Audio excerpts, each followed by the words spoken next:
दोस्तों स्वागत है आप सभी का हमारे इस YouTube चैनल हाई टारगेट में। दोस्तों आज हम देखेंगे सोशल साइंस का दूसरा मॉडल सेट जो आपके मैट्रिक बोर्ड परीक्षा के लिए बहुत ही इम्पोर्टेंट है।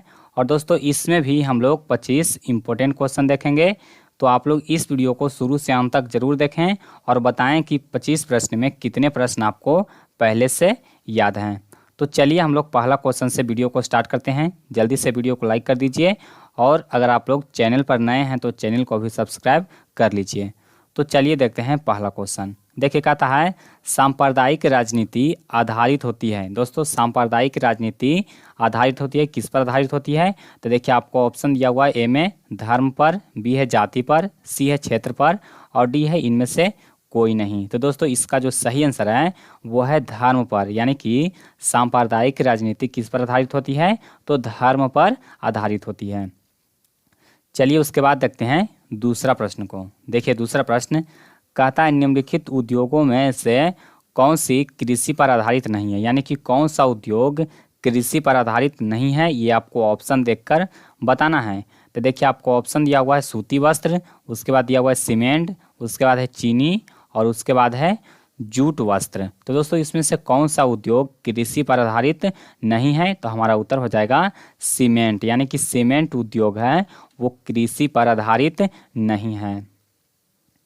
चलिए उसके बाद देखते हैं अगला प्रश्न। देखिए तीसरा प्रश्न कहता है वार एंड पीस किसकी रचना है? दोस्तों वार एंड पीस एक पुस्तक का नाम है, वही आपको बताना है कि यह किसके द्वारा लिखा गया है, यानी कि वार एंड पीस किसकी रचना है। तो देखिए आपको ऑप्शन दिया हुआ है कार्ल मार्क्स, उसके बाद बी है लियो टॉल्स्टॉय, उसके बाद सी है दोस्तोवस्की और डी है एंजेल्स। तो दोस्तों इसका जो सही उत्तर होगा वो क्या हो जाएगा?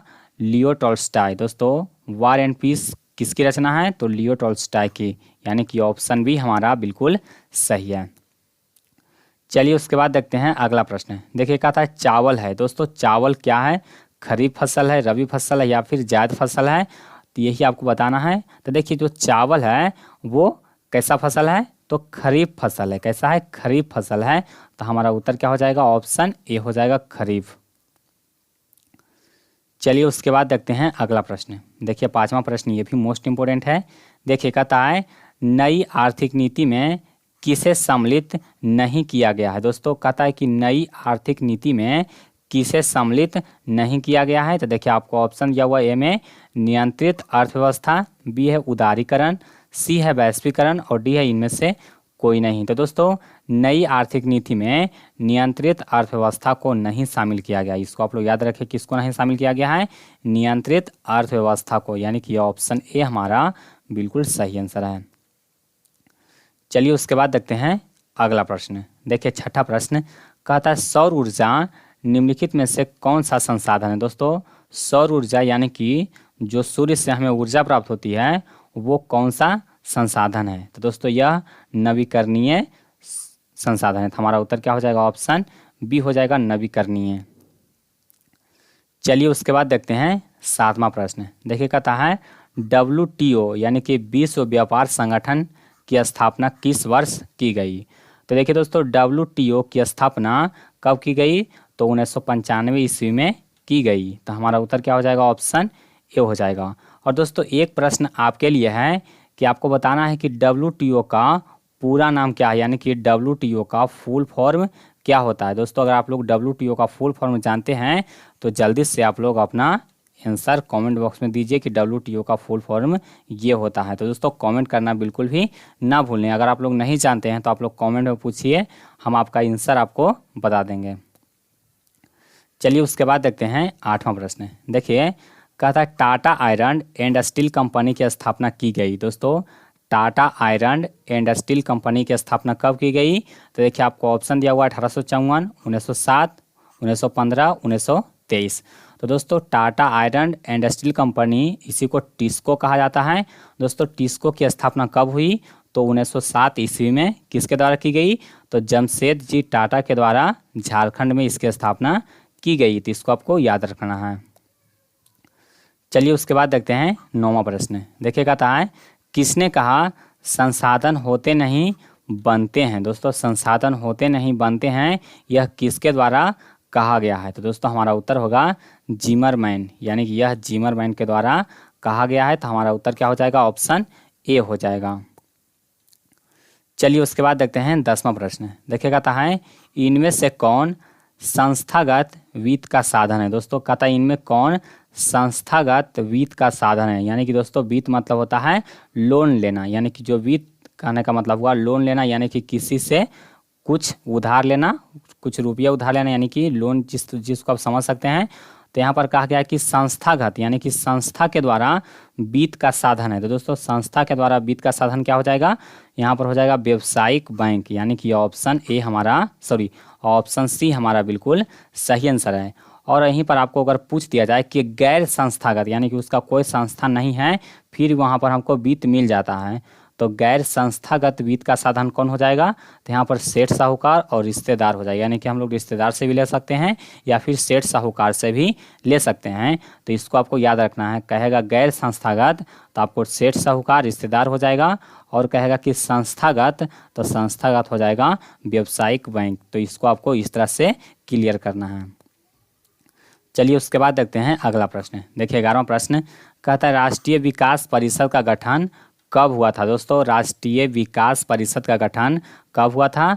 तो हमारा उत्तर हो जाएगा 1952 ईस्वी में, यानी कि ऑप्शन सी हमारा बिल्कुल सही आंसर है। राष्ट्रीय विकास परिषद का गठन कब हुआ? तो 1952 ईस्वी में हुआ। चलिए उसके बाद देखते हैं अगला प्रश्न। देखिए कहता है सविनय अवज्ञा आंदोलन किस यात्रा से शुरू हुआ? दोस्तों सविनय अवज्ञा आंदोलन किस यात्रा से शुरू हुआ? तो देखिए आपको ऑप्शन दिया हुआ है 1920 भुज, उसके बाद दिया हुआ है 1930 अहमदाबाद, उसके बाद सी है 1930 दांडी, और डी है इनमें से कोई नहीं। दोस्तों सविनय अवज्ञा आंदोलन की शुरुआत 1930 दांडी यात्रा से शुरू हुई। चलिए उसके बाद देखते हैं अगला प्रश्न। देखिए कहता है निम्नलिखित में से किसको प्राथमिक क्षेत्र कहा जाता है? दोस्तों प्राथमिक क्षेत्र किसको कहा जाता है? तो प्राथमिक क्षेत्र कहा जाता है कृषि क्षेत्र को। इसको आपको याद रखना है। प्राथमिक क्षेत्र किसको कहा जाता है? कृषि क्षेत्र को कहा जाता है। तो हमारा उत्तर क्या हो जाएगा? ऑप्शन बी हो जाएगा। चलिए उसके बाद देखते हैं अगला प्रश्न। देखिए कहता है प्राथमिक ऊर्जा का उदाहरण नहीं है। आपको ऑप्शन देखकर बताना है कि कौन प्राथमिक ऊर्जा का उदाहरण नहीं है। तो देखिए आपको ऑप्शन दिया हुआ है ए में कोयला, बी दिया हुआ है विद्युत, सी दिया हुआ है पेट्रोलियम, और डी दिया हुआ है प्राकृतिक गैस। तो दोस्तों इसमें कौन प्राथमिक ऊर्जा का उदाहरण नहीं है? तो हमारा उत्तर हो जाएगा विद्युत, यानी कि ऑप्शन बी हमारा बिल्कुल सही है। चलिए उसके बाद देखते हैं अगला प्रश्न। देखिए 15 नंबर सवाल कहता है संचार का सबसे लोकप्रिय साधन है। दोस्तों संचार का सबसे लोकप्रिय साधन कौन है? तो देखिए आपको दिया हुआ है सार्वजनिक टेलीफोन, बी है मोबाइल, सी है रेडियो, और डी है इनमें से कोई नहीं। तो दोस्तों इसमें बहुत सारे स्टूडेंट का कन्फ्यूजन रहता है कि सार्वजनिक टेलीफोन होगा या फिर मोबाइल होगा। तो दोस्तों आपके बुक के अनुसार, यानी कि जो आपका SCERT का बुक है बिहार बोर्ड का, उसमें इसका आंसर है सार्वजनिक टेलीफोन। तो आपको भी याद रखना है क्या होगा? सार्वजनिक टेलीफोन। तो हमारा उत्तर क्या है? ऑप्शन ए है। चलिए उसके बाद देखते हैं अगला प्रश्न। देखिए कहता है जवाहर रोजगार योजना लागू हुई। दोस्तों जवाहर रोजगार योजना कब लागू हुई ये आपको बताना है। तो देखिए आपको ऑप्शन दिया हुआ है 1988, 1989, 1990 और 1991। तो आपको बताना है कि जवाहर रोजगार योजना कब लागू हुई। तो दोस्तों इसका सही उत्तर हो जाएगा 1989 में, यानी कि ऑप्शन बी हमारा बिल्कुल सही आंसर है। चलिए उसके बाद देखते हैं 17वां क्वेश्चन। देखिए कहता है काली मिट्टी उपयुक्त है। दोस्तों काली मिट्टी किसके लिए उपयुक्त है, यानी कि किस फसल के लिए काली मिट्टी उपयुक्त है? तो देखिए आपको ऑप्शन दिया हुआ है में कपास के लिए, बी है लीची के लिए, सी है गेहूं के लिए, और डी है बाजरा के लिए। तो दोस्तों काली मिट्टी है वो कपास के लिए उपयुक्त है, यानी कि काली मिट्टी में सबसे ज़्यादा कपास होती है। तो इसको आपको याद रखना है।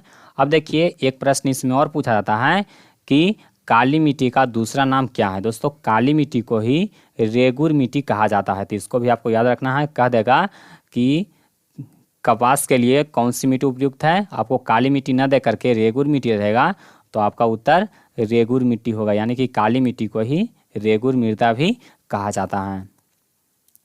चलिए उसके बाद देखते हैं अगला प्रश्न। देखिए 18वां सवाल कहता है दाल किस पौष्टिक अंश का स्रोत है, यानी कि दाल में क्या पाया जाता है? कार्बोहाइड्रेट पाया जाता है, प्रोटीन पाया जाता है, विटामिन डी पाया जाता है या फिर वसा पाया जाता है। तो दोस्तों जितने भी दाल होते हैं उसमें प्रोटीन पाया जाता है, यानी कि दाल प्रोटीन का एक अच्छा स्रोत माना जाता है। तो हमारा उत्तर क्या हो जाएगा? ऑप्शन बी हो जाएगा। चलिए उसके बाद देखते हैं 19वां क्वेश्चन। और दोस्तों 19वां क्वेश्चन इसके पहले वाले सेट में हम इसको ले चुके हैं, तो इसका आंसर आपको खुद से बताना है। देखिए कहता है भारत सरकार ने सूचना का अधिकार अधिनियम कब पारित किया? दोस्तों यही क्वेश्चन आपको बताना है, क्योंकि ये क्वेश्चन हम पिछले वाले वीडियो में ले चुके हैं। तो आपको बताना है। देखिए ऑप्शन दिया हुआ है 2004, 2005, 2006 और 2007। तो अगर आप लोग पिछला वीडियो देखे हैं तो इसका उत्तर जल्दी से दे दीजिए, और अगर आप लोग पिछला वीडियो नहीं देखे हैं तो जाकर के पिछला वीडियो देख लीजिए, उसमें आपको इसका आंसर मिल जाएगा। चलिए उसके बाद देखते हैं अगला प्रश्न। देखिए 20वां क्वेश्चन कहता है भारत में कितने राष्ट्रीयकृत बैंक है? दोस्तों भारत में कितने राष्ट्रीयकृत बैंक हैं? तो भारत में राष्ट्रीयकृत बैंकों की संख्या कितना है? 19 है। तो हमारा उत्तर कितना हो जाएगा? ऑप्शन बी हो जाएगा। चलिए उसके बाद देखते हैं कि 21वां क्वेश्चन, ये बहुत आसान क्वेश्चन है। देखिए कहता है भारतीय जनता पार्टी का चुनाव चिन्ह क्या है? दोस्तों भारतीय जनता पार्टी का चुनाव चिन्ह क्या है? तो देखिए आपको ऑप्शन दिया हुआ है, ए में हाथ का पंजा, बी है कमल का फूल, सी है गेंदा फूल और डी है चक्र। तो दोस्तों यहाँ पर देखिए हाथ का पंजा है वो कांग्रेस का है, और जो कमल का फूल है वो किसका है? भारतीय जनता पार्टी का, यानी कि बीजेपी का है। तो हमारा उत्तर क्या हो जाएगा? ऑप्शन बी हो जाएगा। चलिए उसके बाद देखते हैं अगला प्रश्न। देखिए कहता है मानव पूंजी के मुख्य घटक है। दोस्तों मानव पूंजी के मुख्य घटक क्या है? तो देखिए आपको ऑप्शन दिया हुआ है, ए में ज्ञान, बी है कौशल, सी है अनुभव और डी है इनमें से सभी। तो दोस्तों हमारा उत्तर हो जाएगा ऑप्शन डी, इनमें से सभी, यानी कि तीनों मानव पूंजी का मुख्य घटक है। चलिए उसके बाद देखते हैं 23वां क्वेश्चन। देखिए कहता है कार्ल मार्क्स का जन्म कहाँ हुआ था? दोस्तों कार्ल मार्क्स का जन्म कहाँ हुआ था? तो इसका उत्तर हो जाएगा जर्मनी में। कार्ल मार्क्स का जन्म कहाँ हुआ था? जर्मनी में हुआ था। तो हमारा उत्तर क्या हो जाएगा? ऑप्शन ए हो जाएगा।